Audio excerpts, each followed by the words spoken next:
En medio del desierto de Nuevo México, un grupo de hombres esperaba el amanecer mirando una torre de acero. La lluvia había caído durante la madrugada. El viento soplaba sobre la jornada del muerto. Una extensión de tierra árida cuyo nombre parecía elegido para la ocasión. A 10 kilómetros de la torre, científicos y militares observaban detrás de vidrios oscuros, protegidos dentro de refugios improvisados. Algunos estaban acostados en el suelo, otros mantenían los ojos cerrados. Sobre la torre, a 30 metros de altura, había una esfera cubierta de cables. La llamaban el Gadget. No era una bomba destinada a una ciudad. Todavía no. Era un experimento. Una pregunta construida con plutonio, explosivos convencionales, detonadores y años de trabajo secreto. A las 5:29:45 segundos, una señal eléctrica activó las cargas. Durante una fracción de segundos no ocurrió nada que el ojo humano pudiera comprender. Después, la noche desapareció. Una luz más brillante que el amanecer cubrió el desierto. La arena comenzó a fundirse. Una bola de fuego se elevó sobre la torre y una nube gigantesca tomó forma en el cielo.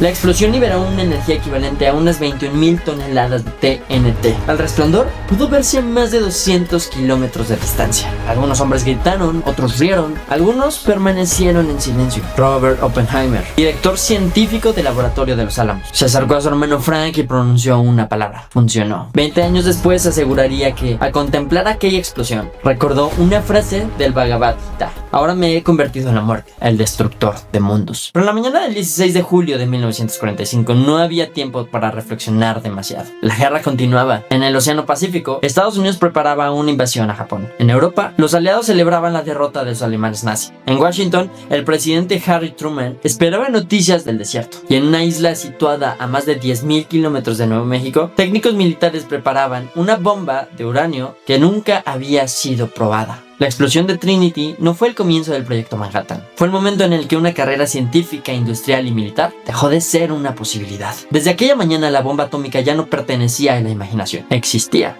Diciembre de 1938. La historia había comenzado casi 7 años antes, dentro de un laboratorio de Berlín. En diciembre, los químicos alemanes Otto Hahn y Fritz Strassmann bombardearon átomos de uranio con neutrones. Esperaban crear elementos más pesados. Sin embargo, cuando analizaron los resultados del experimento, encontraron algo imposible: bario, un elemento mucho más ligero que el uranio. Hahn escribió a su antigua colaboradora, Liz Meitner. Meitner era una física austriaca de origen judío que había trabajado durante décadas en Alemania. Meses antes había tenido que huir del país para escapar de las leyes raciales del régimen nazi. Desde Suecia, junto con su sobrino Otto Fritsch, intentó comprender qué había ocurrido dentro del laboratorio. La respuesta cambió la historia por completo. El núcleo del átomo de uranio se había dividido. No se había transformado lentamente en otro elemento. Se había partido en 2 fragmentos, liberando energía y neutrones adicionales. Meitner y Fritz utilizaron la palabra fisión para describir el proceso. La energía liberada por un solo átomo era minúscula, pero si los neutrones producidos por una fisión golpeaban otros núcleos de uranio, cada división podía provocar nuevas divisiones. Una reacción podía convertirse en 2, 2 en 4, 4 en 8. En una fracción de segundos, una reacción en cadena podía liberar una cantidad de energía hasta entonces inimaginable. La ciencia todavía no sabía cómo controlar el proceso. Tampoco sabía qué cantidad de uranio sería necesaria, cuánto costaría separarlo o si sería posible construir una bomba transportable. Pero una idea comenzó a extenderse por los físicos. Si una reacción en cadena podía mantenerse dentro de una máquina, quizá produciría calor y electricidad. Si ocurría de manera instantánea dentro de un arma, podría destruir una ciudad. La noticia llegó a Estados Unidos en enero de 1939. Niels Bohr habló sobre el descubrimiento en una conferencia de física teórica en Washington. Los laboratorios de Columbia, Princeton, Berkeley y otras universidades comenzaron a repetir los experimentos. La fisión era real y había sido descubierta dentro de la Alemania de Adolf Hitler. De enero a agosto de 1939, uno de los hombres que comprendió inmediatamente el peligro fue Leo Szilard. Szilard era un físico húngaro que había abandonado Alemania después de la llegada de Adolf Hitler al poder. Años antes de que se descubriera la fisión, ya había imaginado el principio de una reacción nuclear en cadena. Ahora sabía que la teoría podía convertirse en realidad,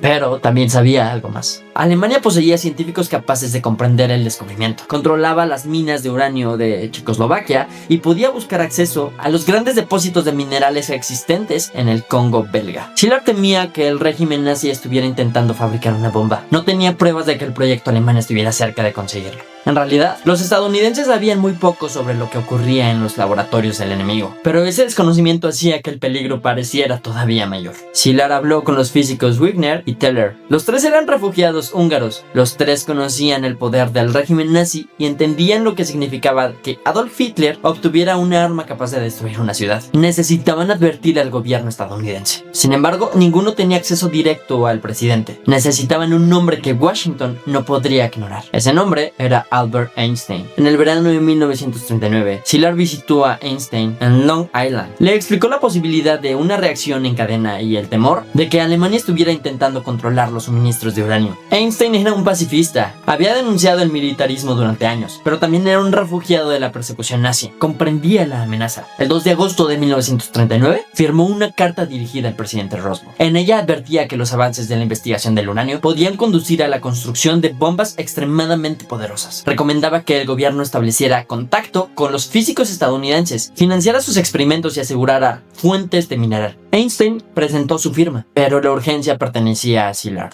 La carta no llegó inmediatamente al presidente. Su intermediario, el economista Alexander Sachs, esperó hasta conseguir una reunión personal. Mientras tanto, el 1 de septiembre de 1939, Alemania invadió Polonia. 2 días después, Francia y el Reino Unido declararon la guerra. La Segunda Guerra Mundial había comenzado. Alexander Sachs se reunió finalmente con Roosevelt el 11 de octubre de 1939. No se limitó a entregar la carta. Sabía que un documento técnico podía quedarse enterrado entre informes y correspondencia presidencial. Decidió explicar personalmente el peligro. Le habló de la fisión, de las reservas de uranio y de la posibilidad de crear un explosivo cuya potencia no tendría comparación con ninguna arma existente. Roosevelt entendió la idea esencial. Según el relato posterior de Sachs, el presidente resumió el problema de forma directa. Lo que buscaban era impedir que los nazis lo destruyeran con una bomba semejante. Poco después se creó el Comité Consultivo sobre el Uranio. Fue un primer paso, pero no el inicio de una movilización gigantesca. El gobierno autorizó una cantidad modesta de dinero para experimentos. Los científicos continuaron trabajando dentro de universidades. La investigación avanzaba, pero lentamente. Estados Unidos todavía no estaba en guerra. Muchos funcionarios dudaban de que una bomba pudiera construirse a tiempo. Separar el uranio necesario parecía una tarea industrial casi imposible. El uranio natural contenía principalmente uranio 238. Solo una pequeña fracción correspondía al uranio 235, el isótopo capaz de mantener con eficiencia una reacción explosiva. Ambos isótopos eran químicamente idénticos. La única diferencia útil era su masa. Para fabricar una bomba habría que separar átomos ligeramente más pesados de átomos ligeramente más ligeros. No una vez, sino billones de veces. Nadie había construido instalaciones capaces de hacerlo en las cantidades requeridas. Durante los primeros meses, el proyecto estadounidense fue una colección de comités, cálculos, desacuerdos y experimentos pequeños. El miedo había puesto en marcha la investigación, pero todavía no existía una carrera industrial. Mientras Estados Unidos avanzaba con cautela, el Reino Unido enfrentaba una amenaza inmediata. Aviones alemanes bombardeaban ciudades británicas. Una invasión parecía posible. Los científicos del Reino Unido no podían permitirse esperar. En 1940 se creó el Comité Maude, encargado de estudiar si una bomba atómica podía construirse durante la guerra. Los británicos analizaron la masa de uranio 235 necesaria, los métodos de separación y la potencia probable de la explosión. Sus conclusiones fueron inquietantes. La bomba no requería cientos de toneladas de uranio, como algunos habían supuesto. Una cantidad mucho menor de material altamente enriquecido podía ser suficiente. El arma podría transportarse en un avión, y con un esfuerzo industrial extraordinario, podía estar lista en unos pocos años. El informe Maude llegó a funcionarios estadounidenses en 1941. Hasta entonces, muchos investigadores veían la bomba como una posibilidad distante. El documento británico la presentó como un proyecto de guerra realizable. Vannevar Bush, director de la Oficina de Investigación y Desarrollo Científico, comenzó a presionar para acelerar el programa.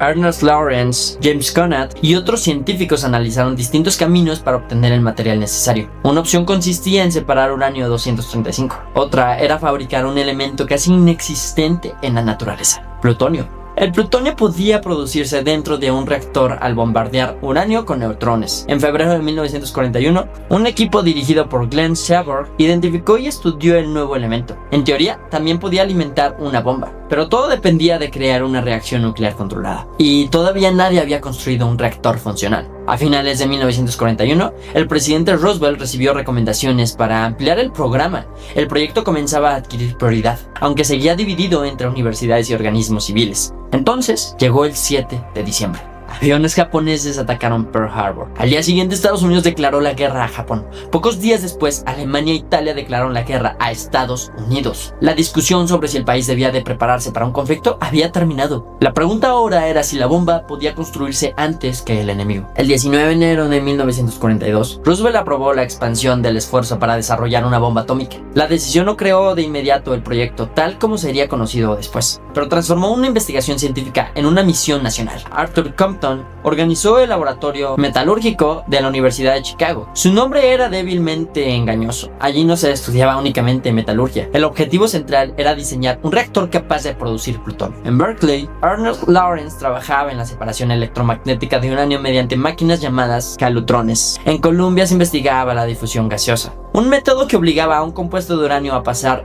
repetidamente por barreras microscópicas. Otros grupos estudiaban centrifugadoras y difusión térmica. Ninguna tecnología estaba lista. Cada método exigía instalaciones enormes, materiales especiales y cantidades descomunantes de electricidad. Además, las plantas tendrían que empezar a construirse antes de que los científicos supieran con certeza si realmente funcionarían. Era una violación de las reglas normales de la industria. En un proyecto convencional se construye un modelo pequeño, después se corrigen los errores y solo entonces se levanta una fábrica. Estados Unidos no tenía tiempo para eso. Los responsables decidieron investigar varios caminos simultáneamente. Si uno fallaba, otro podría funcionar. Si varios tenían éxito, podían concentrarse para acelerar la producción. Aquella decisión multiplicó el costo y la complejidad. También aumentó la posibilidad de conseguir una bomba antes de que terminara la guerra. Durante 1942, el programa dejó de ser un conjunto de experimentos universitarios. El ejército comenzó a tomar el control administrativo. En junio, el coronel James Marshall fue elegido para dirigir la nueva organización de ingeniería. En agosto se estableció en Nueva York el Distrito de Ingeniería de Manhattan. El nombre no revelaba nada. Parecía una oficina más del cuerpo de ingenieros. En realidad, no tenía fronteras geográficas. Su territorio sería cualquiera en el que se investigara, produjera o transportara material para la bomba. El proyecto Manhattan había recibido su nombre. El proyecto necesitaba a alguien capaz de convertir teorías inciertas en fábricas. El elegido fue el coronel Leslie Richard Groves. Groves no era físico, era ingeniero militar. Había participado en la construcción del Pentágono y conocía el lenguaje de los contratos, los suministros, las cadenas de mando y las fechas imposibles. No tenía fama de ser paciente. Era autoritario, directo y exigente. Podía obtener acero, cobre, mano de obra y prioridad ferroviaria en un país donde cada industria competía por materiales para la guerra. Cuando recibió el nombramiento,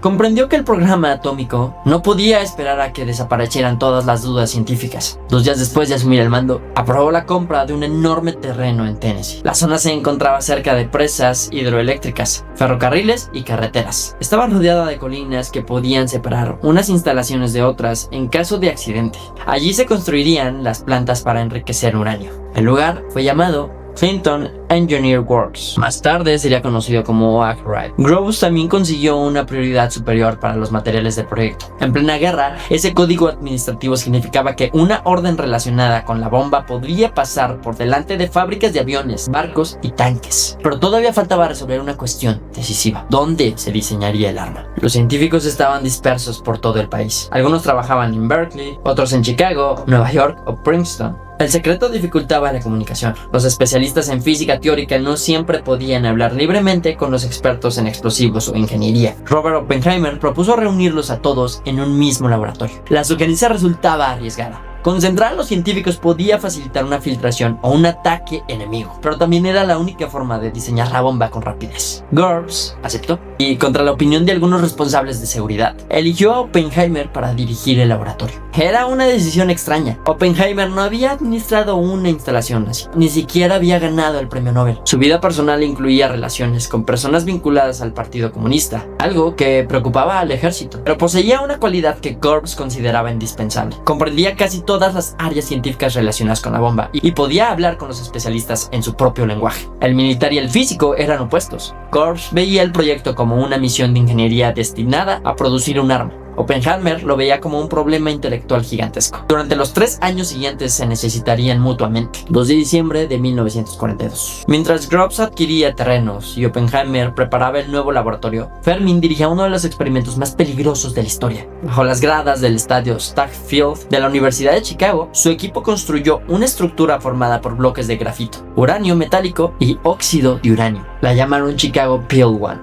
No se parecía a los reactores nucleares posteriores. Era una enorme pila pila oscura, ensamblada dentro de una cancha que había sido utilizado para jugar squash. No tenía el tipo de estructura de contención que hoy se considera indispensable. Dentro de la pila, los neutrones liberados por la fisión podían ser frenados por el grafito y golpear otros átomos de uranio. Varias barras de control, capaces de absorber neutrones, impedían que la reacción creciera sin límites. El 2 de diciembre, Fermi ordenó retirar gradualmente las barras. Los instrumentos comenzaron a registrar un aumento. Cada fisión provocaba nuevas fisiones. La reacción ya no dependía de una fuente externa de neutrones. Por primera vez, la humanidad había creado una reacción nuclear autosostenida y controlada. La potencia fue pequeña, apenas la necesaria para demostrar que el principio funcionaba, pero las consecuencias eran enormes. Si una pila experimental podía mantener la reacción, un reactor industrial podría irradiar toneladas de uranio y producir plutonio. El nuevo elemento podía extraerse químicamente y enviárselo a los álamos. El experimento también confirmó algo profundo. La energía del núcleo atómico podía ser liberada y regulada por seres humanos. La teoría había cruzado otra frontera. Ese mismo mes, Roosevelt aprobó los planes detallados para construir plantas de producción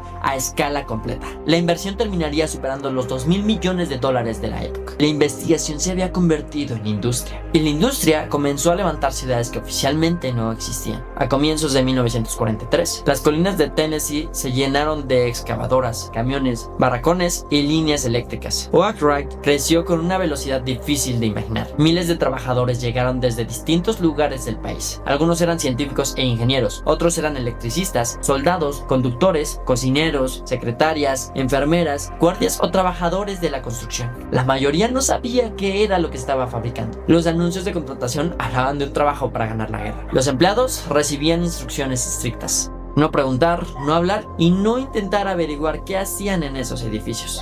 Enormes carteles recordaban que una conversación indiscreta podía ayudar al enemigo. Dentro de Oakland se construyeron varias instalaciones. Y-12 utilizaba el método electromagnético desarrollado por Ernest Lawrence. Los calutrones desviaban partículas de uranio mediante campos magnéticos. Debido a su pequeña diferencia de masa, los isótopos seguían trayectorias ligeramente distintas. El proceso consumía cantidades extraordinarias de electricidad y necesitaban kilómetros de cables. Como el cobre era esencial para la guerra, el proyecto pidió prestado miles de toneladas de plata al tesoro estadounidense. La plata fue transportada en bobinas para los electroimanes. Muchas de las personas que controlaban los calutrones eran mujeres jóvenes. Observaban medidores, ajustaban controles y mantenían las máquinas dentro de determinados niveles. No se les explicaba que estaban separando uranio 235. En otra zona se construyó K-25, una gigantesca planta de difusión gaseosa. El edificio tenía forma de U y se convirtió en una de las mayores estructuras industriales del mundo. Dentro de sus tuberías, el hexafluoruro debía atravesar barreras porosas una y otra vez. Cada paso producía una diferencia microscópica. Después de miles de etapas, la concentración de uranio 235 aumentaba. También se levantó S50. Los diferentes métodos terminaron conectándose. Una planta producía material parcialmente enriquecido y otra continuaba el proceso. Oakland era una ciudad construida alrededor de un secreto. En 1945 tenía aproximadamente 75,000 habitantes. Contaba con escuelas, cines, comercios, hospitales y autobuses, pero no aparecía en los mapas normales. Los visitantes necesitaban autorización, las cartas eran revisadas, las conversaciones telefónicas podían ser vigiladas. Detrás de esa imagen de movilización patriótica existían profundas desigualdades. Miles de afroamericanos trabajaban en Oakland, principalmente en construcción, mantenimiento y servicios. Vivían bajo segregación racial, con alojamientos y condiciones inferiores a los de muchos trabajadores blancos. El proyecto, que reunía algunos de los conocimientos científicos más avanzados del mundo, reproducía al mismo tiempo las leyes y prejuicios de la sociedad estadounidense. Oakland no fue únicamente una ciudad de físicos, fue una ciudad de decenas de miles de personas que trabajaban en fragmentos del problema sin conocer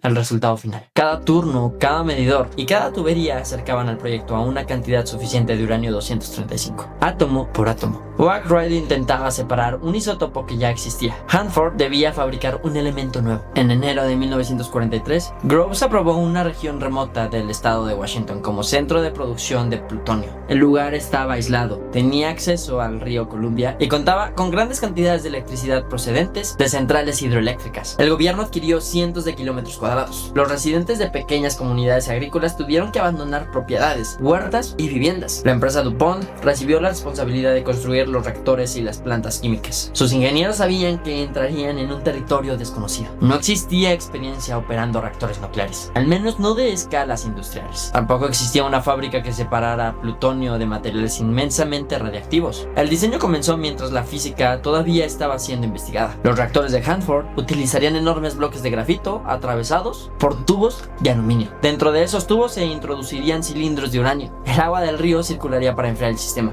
Después de permanecer dentro del reactor, parte del uranio se había transformado a plutonio, pero extraerlo era otra historia. Los cilindros irradiadores eran tan radiactivos que no podían manipularse directamente. Debían transportarse a gigantescas plantas de separación y procesarse detrás de gruesas barras de concreto mediante equipos operados a distancia. Hanford fue una fábrica diseñada para trabajar con un producto que sus operadores no podían ni tocar ni ver. A medida que avanzaba la construcción, una nueva comunidad creció en Richland. Su población pasó de unos cientos de habitantes a miles. Trabajadores de todo el país llegaron a una región cubierta de polvo, barracones y maquinaria pesada. La segregación racial también marcó la vida del lugar. Durante el periodo del proyecto Manhattan, muchos trabajaron trabajos duros mientras enfrentaban discriminación en viviendas y servicios. A finales de 1943, las tres piezas centrales del proyecto estaban tomando forma. Oak Ridge produciría uranio enriquecido, Hanford produciría plutonio y Los Álamos construiría ambos elementos en un arma. Marzo de 1943. Los Álamos, el laboratorio sobre la meseta, el lugar elegido para diseñar la bomba, se encontraba aislado en Nuevo México. Antes del proyecto había funcionado allí una escuela para niños. En pocos meses, el ejército transformó el sitio en una comunidad cerrada. Su nombre en clave era Proyecto Y.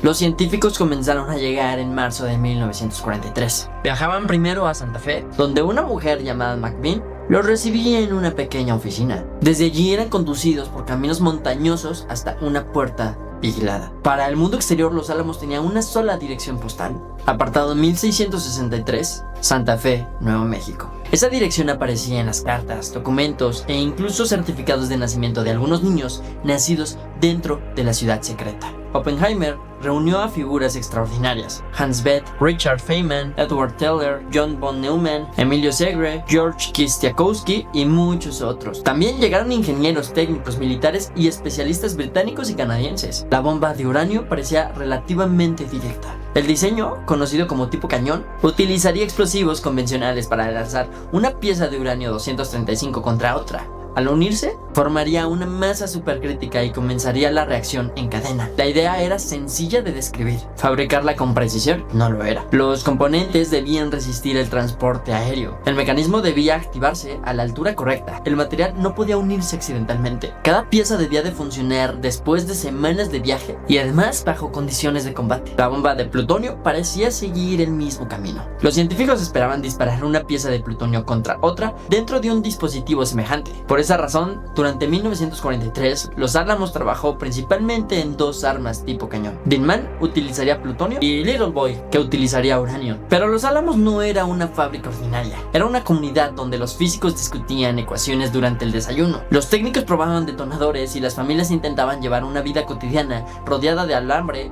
guardias y secretos. Los habitantes organizaban fiestas, cuidaban a sus hijos y además caminaban por las montañas. Al mismo tiempo, dentro de los laboratorios, calculaban cuántos neutrones serían liberados en los primeros segundos de la explotación, capaz de destruir ciudades. El proyecto avanzaba bajo una presión constante. Nadie sabía cuándo terminaría la guerra. Nadie sabía si Alemania estaba más cerca de conseguir la bomba. Y nadie sabía que el diseño en el que habían estado trabajando tanto tiempo de plutonio sería casi imposible. La primera mitad de 1944, Los Álamos recibió muestras de plutonio producido en reactores experimentales. Los resultados provocaron una crisis. El plutonio creado dentro de un reactor no era completamente puro. Junto con plutonio 239 aparecía plutonio 240, un isótopo que liberaba neutrones espontáneamente con mayor frecuencia. En una bomba de tipo cañón, las dos piezas tardarían demasiado en unirse. Los neutrones espontáneos podían iniciar la reacción antes de que el material alcanzara la configuración adecuada. En lugar de una explosión nuclear completa, la bomba sufriría una predetonación. Destruiría el mecanismo y dispersaría material sin liberar toda su potencia. Dinman no funcionaría. El descubrimiento era devastador. Hanford estaba siendo construido para producir plutonio. Gran parte del proyecto Manhattan dependía de ese camino. Abandonarlo significaría confiar casi por completo en el lento enriquecimiento de uranio de Oak Ridge. Oppenheimer reorganizó Los Álamos. La prioridad absoluta pasó a ser la implosión. En lugar de dispersar dos piezas de material, los científicos utilizaron una esfera de plutonio rodeada de explosivos convencionales. Las cargas detonarían al mismo tiempo, enviando una onda de presión hacia el centro. Esa presión comprimiría el plutonio, aumentaría su densidad y lo transformaría en una masa supercrítica. La idea parecía simple. La ejecución era una pesadilla. Si una parte de los explosivos detonaba una fracción de segundo antes de los demás, la esfera se detonaría. El plutonio saldría despedido y la reacción fracasaría. Los científicos necesitaban crear lentes explosivas, capaz de material que dirigirían las ondas de detonación con la precisión de una lente óptica. Decenas de detonadores tendrían que activarse casi simultáneamente. La física nuclear se mezcló con una ciencia menos elegante y más imprescindible: el comportamiento de explosivos sometidos a presiones extremas. Se realizaron pruebas una y otra vez. Los resultados eran analizados con cámaras de alta velocidad, instrumentos eléctricos y experimentos conocidos como RALA, que utilizaban material radiactivo para observar la compresión. El laboratorio se dividió en nuevas áreas. George Kistiakowski dirigió el trabajo con explosivos. Seth Nethermeyer y John von Neumann aportaron ideas sobre la implosión. Hans Bethe coordinó los cálculos teóricos. Los técnicos fabricaron miles de componentes y detonadores. El futuro de la bomba de plutonio dependía de conseguir que una explosión convencional se moviera perfectamente hacia adentro. Mientras tanto, Little Boy continuó avanzando. El diseño de uranio era tan sencillo y se consideraba tan fiable que los responsables decidieron no gastar el escaso uranio 235 en una prueba completa. La bomba que sería utilizada en Hiroshima nunca sería detonada antes de la misión. En Hanford, el reactor B comenzó a operar a finales de septiembre de 1944. Era el primer reactor de producción de plutonio a gran escala. Al principio todo parecía funcionar. La potencia aumentó, los instrumentos respondieron, el reactor alcanzó la reacción en cadena esperada. Después comenzó a perder potencia. Los operadores intentaron corregirlo, pero la reacción continuó disminuyendo hasta casi detenerse. Horas más tarde, sin una explicación clara, el reactor volvió a funcionar. El problema era un producto de la propia física, xenón 135. El xenón absorbía neutrones con enorme eficiencia. Al acumularse dentro del reactor, sofocaba la reacción. Después, al desintegrarse, permitía que la potencia regresara. La física no había previsto con precisión aquel fenómeno. Sin embargo, los ingenieros de DuPont habían construido el reactor con más tubos de combustible que los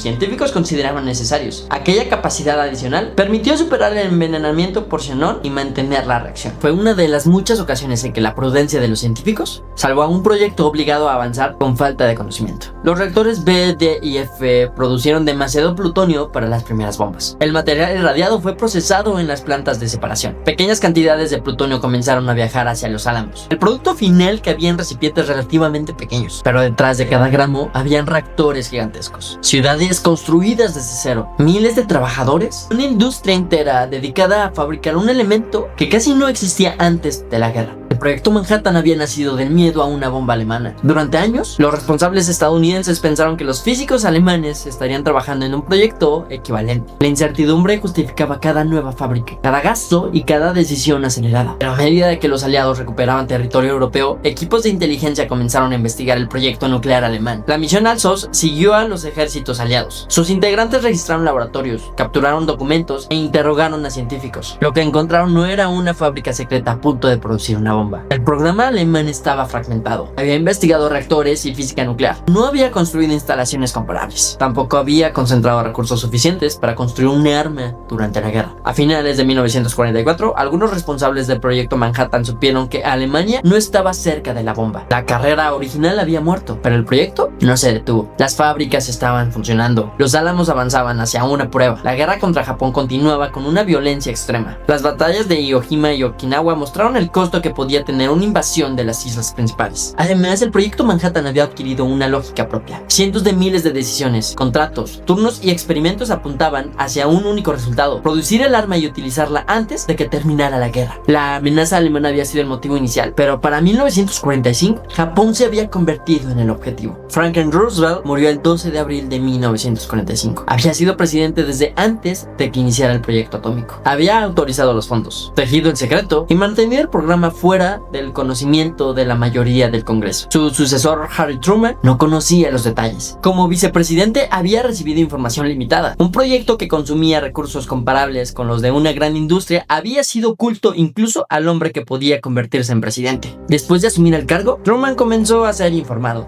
El secretario de guerra Henry Stimson le explicó que Estados Unidos estaba desarrollando un arma de una potencia extraordinaria. El 25 de abril, Stimson y Groves ofrecieron una presentación más detallada: el origen del programa, el estado de las instalaciones, las fechas previstas y la posibilidad de realizar una prueba durante el verano. Truman heredó una decisión que se había formado antes de su presidencia. No tuvo que ordenar que la bomba fuera construida. Las fábricas ya producían material. Los aviones ya ensayaban lanzamientos con bombas convencionales de forma similar. Los científicos ya preparaban Trinity. La cuestión no era si continúan un experimento. La cuestión era cómo utilizar el arma cuando estuviera disponible. Menos de un mes después de la muerte de Roosevelt, Alemania se rindió. El 8 de mayo, multitudes de personas celebraron el final de la guerra en Europa. Pero es que en el Pacífico no hubo paz. Japón todavía controlaba territorios. Sus ciudades sufrían bombardeos incendiarios. Su marina estaba devastada. La población enfrentaba escasez. Sin embargo, el gobierno no aceptaba la rendición incondicional exigida por los aliados. La bomba ya no tenía un enemigo nazi. Tenía una fecha de prueba y una lista de posibles ciudades japonesas. Mayo de 1945. Un comité formado por científicos y oficiales de la Fuerza Aérea estudió posibles objetivos. No buscaba únicamente fábricas aisladas. La bomba debía producir un efecto militar, físico y psicológico. Los responsables querían que la explosión pudiera observarse con claridad y que su potencia no quedara oculta entre los daños de bombardeos anteriores. A finales de mayo, el comité consideró especialmente adecuados el arsenal de Kokura, Hiroshima, Niigata y Kioto. Hiroshima era una ciudad con instalaciones militares, centros de comunicación y una extensa zona urbana. Había sufrido menos destrucción que otras ciudades japonesas, por lo que los efectos de la nueva arma serían más fáciles de distinguir. Kioto era un centro cultural histórico de enorme importancia. El secretario Stevens se opuso a bombardearla. Después de discusiones con Groves y otros representantes, Kioto fue retirada. Nagasaki terminó ocupando su lugar en la lista. No hubo una sola reunión en la que Truman escuchara todas las opciones y pronunciara una decisión definitiva frente a la mesa. El proceso tendió a ser más gradual. La bomba fue incorporada en la estrategia militar como una nueva arma disponible. Se prepararon órdenes, blancos, aviones, equipos y condiciones meteorológicas. La autorización permitía lanzar la primera bomba después de principios de agosto, cuando el clima lo permitiera. El uso del arma era presentado como una forma de acelerar el final de la guerra y evitar una invasión costera. Pero dentro del proyecto surgieron objeciones. Algunos científicos comenzaron a preguntarse si una bomba debía utilizarse sin advertencia contra una ciudad. La pregunta moral había llegado demasiado tarde para detener la fabricación de la bomba, pero todavía podía afectar el uso. Junio de 1945. En el laboratorio meteorológico de Chicago, un grupo encabezado por James Frank redactó un informe sobre las consecuencias políticas de utilizar la bomba. El informe Frank advertía que un ataque sorpresa contra una ciudad podía iniciar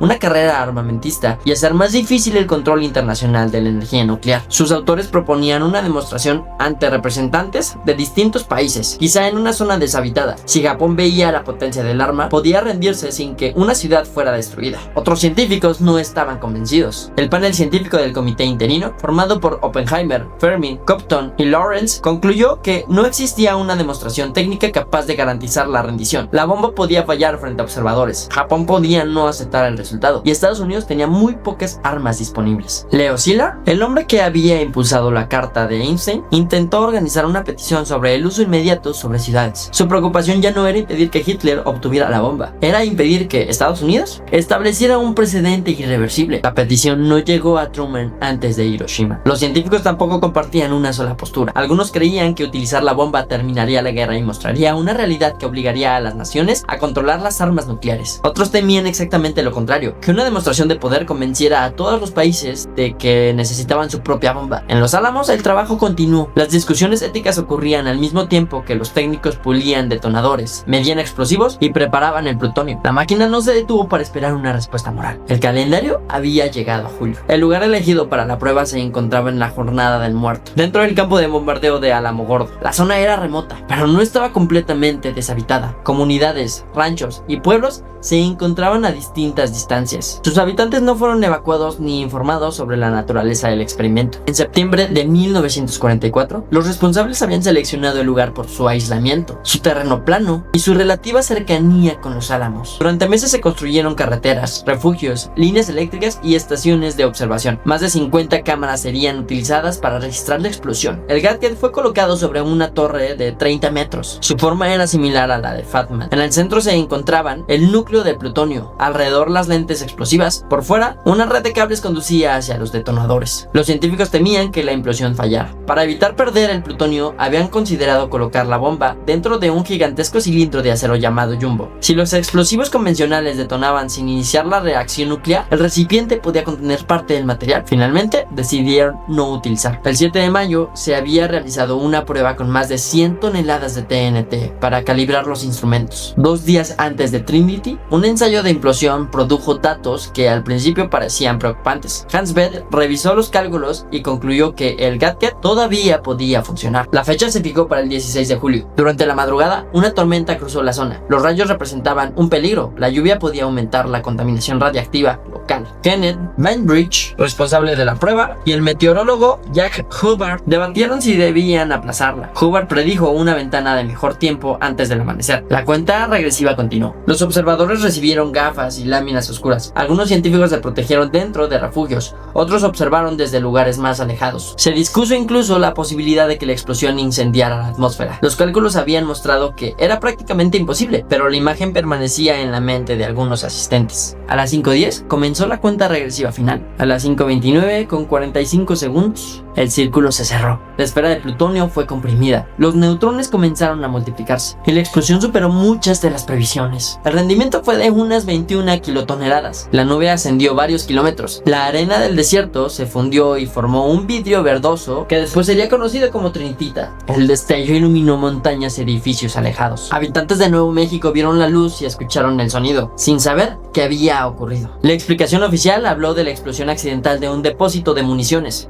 No mencionó nada de radiación. Trinity produjo una cantidad significativa de contaminación radiactiva. El viento transportó partículas fuera del área controlada. Comunidades rurales, familias, agricultores y pueblos indígenas quedaron expuestos sin recibir información sobre el peligro. Dentro del proyecto, el resultado fue considerado con éxito absoluto. El diseño de implosión funcionaba. Fat Man podía utilizarse. Groves envió mensajes codificados a Washington y a la delegación estadounidense que participaba en la conferencia de Potsdam. Estados Unidos poseía una nueva arma. Truman escribió que el experimento había producido resultados superiores a las expectativas. Sus asesores vieron la bomba no solo como una herramienta contra Japón, sino como un elemento que podía afectar las relaciones con la Unión Soviética. Stalin fue informado que Estados Unidos disponía de un arma nueva de fuerza extraordinaria. Su reacción fue contenida. No era porque ignorara completamente el proyecto. La inteligencia soviética había penetrado el secreto estadounidense. Espías como Klaus Fuchs habían transmitido información sobre el diseño de la bomba. El proyecto Manhattan había logrado ocultarse de Alemania y Japón. No había logrado ocultarse por completo de un aliado que pronto se convertiría en rival. Mientras los líderes hablaban de fronteras, ocupaciones y rendiciones, las piezas de las bombas viajaban hacia la isla de Tinian. Trinity había respondido a la pregunta científica. Ahora comenzaba la decisión humana. 26 de julio de 1945. Estados Unidos, el Reino Unido y China emitieron la declaración de Potsdam. Exigían la rendición incondicional de las fuerzas japonesas. La alternativa, advertía el documento, sería una destrucción rápida y total. La declaración no explicó que Estados Unidos poseía una bomba atómica. Tampoco garantizó explícitamente que el emperador Hirohito conservaría su posición, una parte fundamental para una parte de la dirigencia japonesa. El gobierno de Japón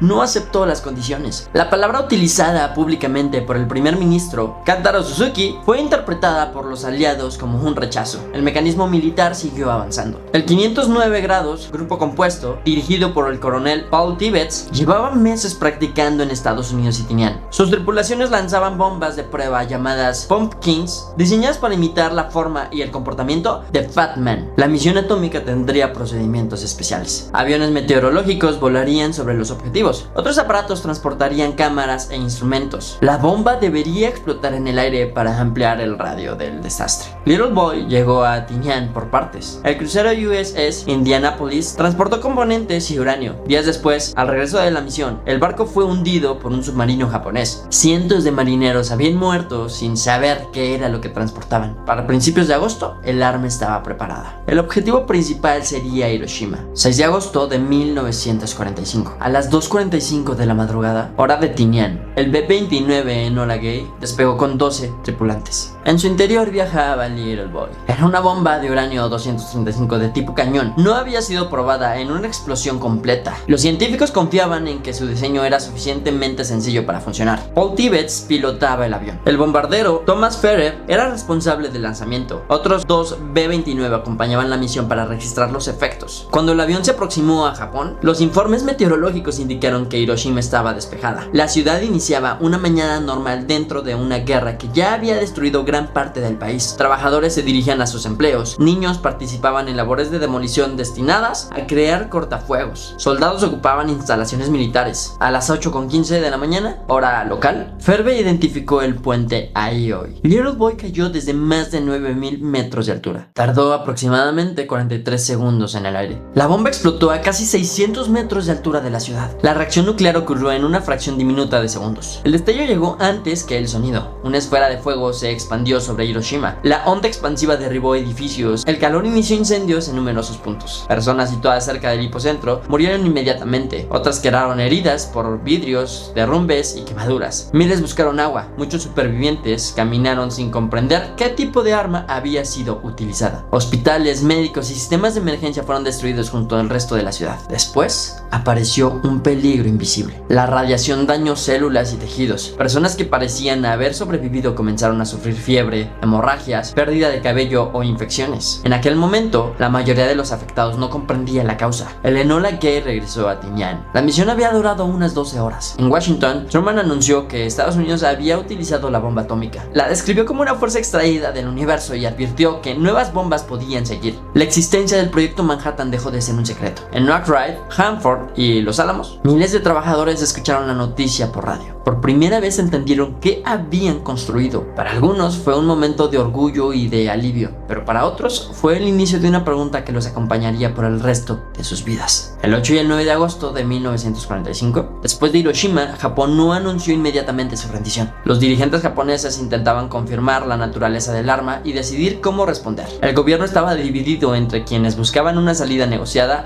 y quienes insistían en continuar la guerra. Entonces llegó otro golpe. El 8 de agosto, la Unión Soviética declaró la guerra a Japón. Poco después, fuerzas soviéticas invadieron Manchuria. La entrada soviética destruyó las esperanzas japonesas de utilizar a Moscú como intermediario para negociar con Estados Unidos. También abrió la posibilidad de nuevas invasiones y de una ocupación dividida. Mientras Tokio procesaba la noticia, una segunda misión atómica estaba en marcha. En la madrugada del 9 de agosto, el B-29 Boxcar despegó en Tinian. El mayor Charles Whitney pilotaba el avión. En un interior viajaba Fatman, una bomba de plutonio basada en el diseño probado en Trinity. El objetivo principal era Kokura. Cuando el avión llegó, la ciudad estaba cubierta por nubes, humo y neblina. La tripulación realizó varios intentos para localizar visualmente el objetivo. No podía lanzar la bomba utilizando únicamente radar porque las órdenes exigían una identificación visual. El combustible disminuía y Whitney tomó la decisión de dirigirse al objetivo secundario. La ciudad también estaba cubierta por nubes. Durante unos minutos parecía posible que la misión tuviera que regresar sin lanzar el arma o arrojarla al mar. Entonces se abrió un espacio entre las nubes. El bombardero Kermit Bean vio una zona industrial. Fatman fue liberada. A las 11:02 de la mañana, la bomba explotó sobre el valle de Urkami, a varios kilómetros del punto previsto. Las colinas limitaron parte de la onda expansiva, pero la destrucción fue enorme. Barrios, fábricas, escuelas, viviendas y la catedral de Urkami quedaron devastados. Miles de personas murieron inmediatamente. Muchas más fallecieron posteriormente por lesiones y radiación. En tan solo 3 días, 2 ciudades habían sufrido ataques nucleares. Hasta el día de hoy, son las únicas ocasiones en las que han sido utilizadas armas nucleares directamente contra poblaciones en una una guerra.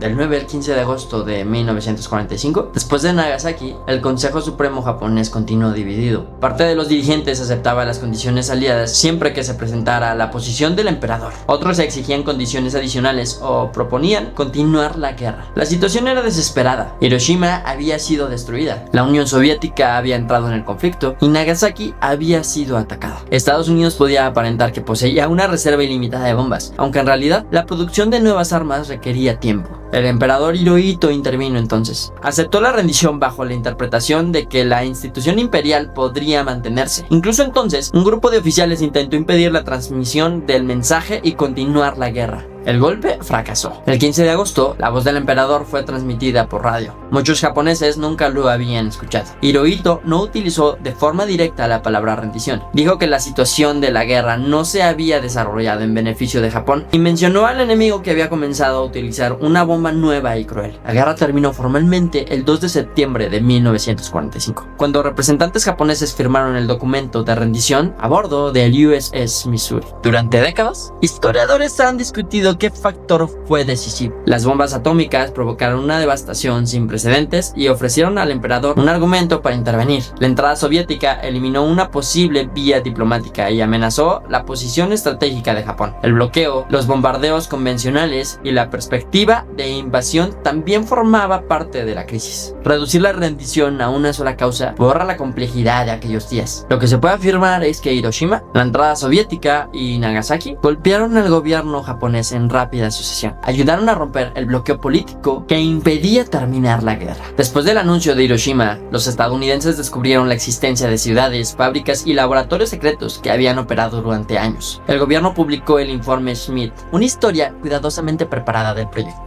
El documento explicaba los principios generales de la fisión y el desarrollo industrial, sin revelar información que pudiera facilitar la construcción de nuevas armas. La magnitud sorprendió al público. En su momento de mayor actividad, el proyecto Manhattan empleó a más de 130,000 personas. Para el final de la guerra, habían gastado aproximadamente 2.200 millones de dólares de la época. Más del 90% del esfuerzo estaba relacionado con las fábricas y la producción de material flexible, no únicamente en los laboratorios de Los Álamos. El proyecto había unido al ejército, universidades, empresas privadas y comunidades enteras. Había construido instalaciones desde Tennessee hasta Washington, pasando por Nuevo México, Chicago, Nueva York, California, Canadá y otros lugares. También había demostrado que un gobierno podía organizar ciencia a una escala industrial sin precedentes. Pero la celebración de la guerra convivía con imágenes de Hiroshima y Nagasaki. Las estimaciones de las víctimas varían debido a registros incompletos, las muertes posteriores y las condiciones de ambas ciudades. El Servicio del Parque Nacional estadounidense señala que más de 200,000 personas habían muerto de una manera directa debido al impacto de las bombas. Los sobrevivientes serían conocidos como Hibakusha, personas afectadas por la bomba. Muchos padecieron enfermedades, lesiones, trauma y discriminación. Algunos ocultaron durante años que habían estado en Hiroshima o Nagasaki porque temían perder oportunidades de empleo o matrimonio. La bomba terminó con el secreto del proyecto Manhattan, no terminó con sus consecuencias. Después de la guerra, numerosos científicos abandonaron Los Álamos. Oppenheimer regresó a la vida académica y se convirtió en una de las figuras públicas más importantes del debate nuclear. Otros permanecieron en los laboratorios o comenzaron a trabajar en las futuras armas de hidrógeno. La unidad que había mantenido unido el proyecto comenzó a romperse. Durante la guerra, el objetivo había sido claro: construir la bomba antes que el enemigo. En la paz surgieron preguntas más difíciles. ¿Debía el ejército controlar la energía nuclear? ¿Debía compartirse los conocimientos con otros países? ¿Era posible crear una autoridad internacional que inspeccionara minas, reactores y fábricas? ¿Podía mantenerse en secreto una tecnología basada en principios científicos conocidos? Algunos científicos formaron organizaciones para advertir al público sobre el peligro de una carrera armamentista. Groves y responsables militares consideraban indispensable proteger el monopolio estadounidense, pero el monopolio ya tenía fecha de caducidad. La Unión Soviética había recibido información de espías infiltrados en el proyecto Manhattan. En julio de 1946, el proyecto Manhattan realizó las pruebas Able y Baker durante la operación Crossroads en el atolón Bikini.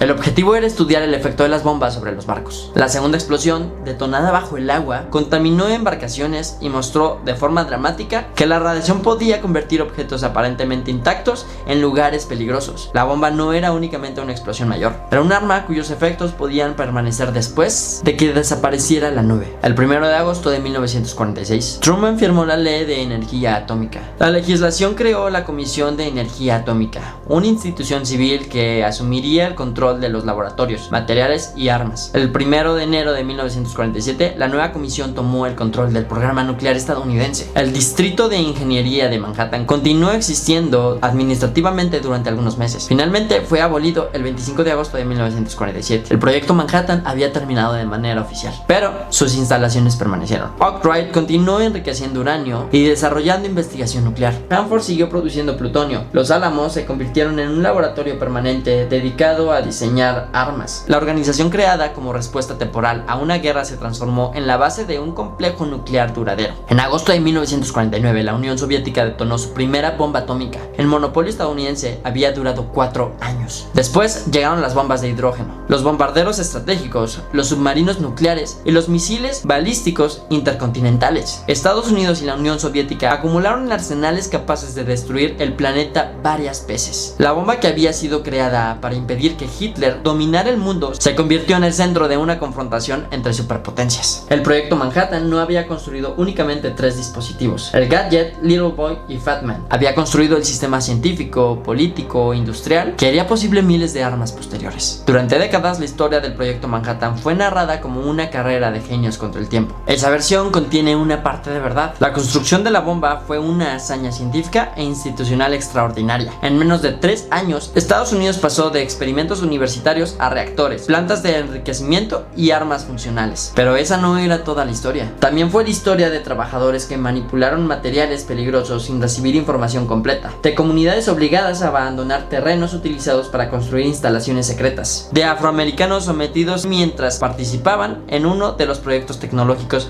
más avanzados del siglo, de familias de Nuevo México que vieron el destello de Trinity sin saber qué partículas radiactivas caerían sobre la región, de residuos que contaminaron suelos, edificios, ríos y zonas industriales, y sobre todo de la población de Hiroshima y Nagasaki. El proyecto Manhattan creó una contradicción que todavía no ha sido resuelta. La misma ciencia que permitió comprender la estructura de la materia produjo una forma nueva de destrucción. La energía nuclear dio origen a reactores, tratamientos médicos, técnicas de diagnósticos y nuevas áreas de investigación. También creó armas capaces de matar a miles de personas en segundos. Quienes participaron en el proyecto no reaccionaron de la misma manera. Algunos defendieron durante toda su vida que el arma sirvió para terminar la guerra y evitar una invasión. Otros se convirtieron en activistas contra las armas nucleares. Oppenheimer terminó convertido en símbolo de esa contradicción. Fue celebrado como el director científico que había conseguido lo imposible. Años después, durante la Guerra Fría, perdió su autorización de seguridad después de oponerse y mostrar reservas ante cientos de programas armamentistas. Groves defendió el proyecto como una misión militar exitosa. Szilard, que había ayudado a ponerlo en marcha, pasó sus últimos años intentando contener la fuerza que había contribuido a liberar. Einstein nunca trabajó en la bomba. Su función había sido prestar su nombre a una advertencia. Después de la guerra lamentó haber firmado la carta, aunque su temor a una bomba nazi había sido real en 1939. Ninguno de ellos controló completamente lo que ocurrió después, porque el proyecto Manhattan había demostrado algo que no podía olvidarse después. La bomba podía construirse, y una vez descubierto el camino, otros países podían recorrerlo. En diciembre de 1938, Otto Hahn y Fritz observaron un resultado que no comprendían. En agosto de 1939, Leo Szilard convenció a Albert Einstein de firmar una carta. En diciembre de 1942, Fermi demostró que una reacción nuclear podía controlarse. En el 43, 3 ciudades secretas comenzaron a separar uranio, fabricar plutonio y diseñar una bomba. En el 44, el plutonio obligó a los Álamos a reinventar el arma. En julio de 1945, el desierto de Nuevo México se iluminó antes del amanecer. En agosto, Hiroshima y Nagasaki dejaron de ser ciudades dentro de una lista de objetivos y se convirtieron en los nombres de una advertencia para toda la humanidad.